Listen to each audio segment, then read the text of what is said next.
Score ஆட்டத்தில் சம்பவம் செய்துள்ள சிராஜ். சிராஜை பொறுத்த வரைக்கும் இப்போ நம்மளுடைய ஆர்சிபி அவங்களுடைய அஃபிஷியல் சேனல்ஸில் வீடியோ ரிலீஸ் பண்ணியிருந்தாங்க. ஒரு இன்ஸ்டா ஸ்குவாட் மேட்ச்சில் நம்மளுடைய சிராஜ் வேறு லெவலில் வந்துட்டு பேட்டிங் ஆடி அசத்தியிருக்காப்புல. ஸோ வைசக் விஜயகுமார் சிராஜ் பேட்டிங் போகும்போது, என்னப்பா நீங்கள் வந்து டாப் ஆர்டரில் பேட்டிங் போகிறீங்க, நீங்கள் நெக்ஸ்ட் கேம் என்ன ஓப்பனாக வரல போகிறீங்க அப்படின்னு சொல்லி கேட்குறப்போ, ஆமாம் நான் தான் ஓப்பனிங் பண்ண போகிறேன், நெக்ஸ்ட் மேட்ச் மஹிபால் ராம்லூரும் நானும் தான் ஓப்பனிங் பண்ண போகிறோம் அப்படின்னு சொல்லி. ஸோ சிராஜ் வந்து இன்ட்ரா ஸ்குவாட் மேட்ச்சில் வேறு லெவலில் வந்து பேட்டிங் ஆடி அசத்தியிருக்கிறாரு.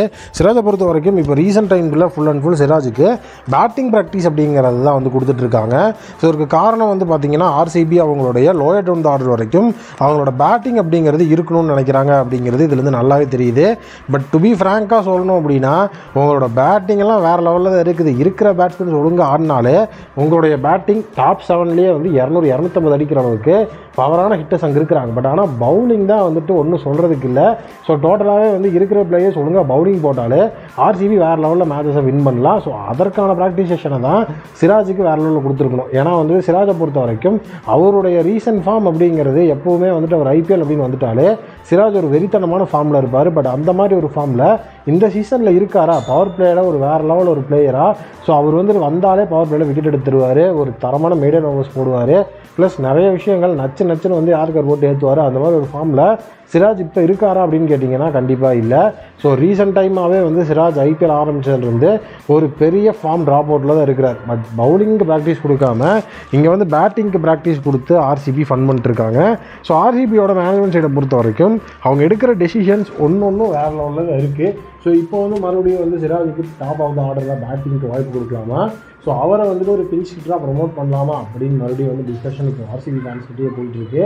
பட் நம்மளோட பவுலிங் அப்படிங்கிறது 250 ரன் அடித்தாலும் அந்த இடத்துல வந்துட்டு ஈஸியாக வந்துட்டு நம்ம வந்து கொடுத்துருவோம் அப்படிங்கிற லெவலில் போயிட்டுருக்குது.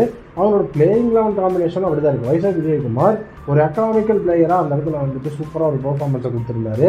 பட் அவரை லாஸ்ட் மேட்ச் எடுக்காமல் ட்ராப் பண்ணியிருந்தாங்க. ஸோ அது ஒரு மிகப்பெரிய ஃபால்ட்டாக போய் அந்த இடத்துல வந்து நம்ம அடுத்த மேட்ச்சை வந்து லாஸ் பண்ணுற சுச்சுவேஷனுக்கு போய் மேட்ச்சை தோல்வியும் அடைஞ்சோம்.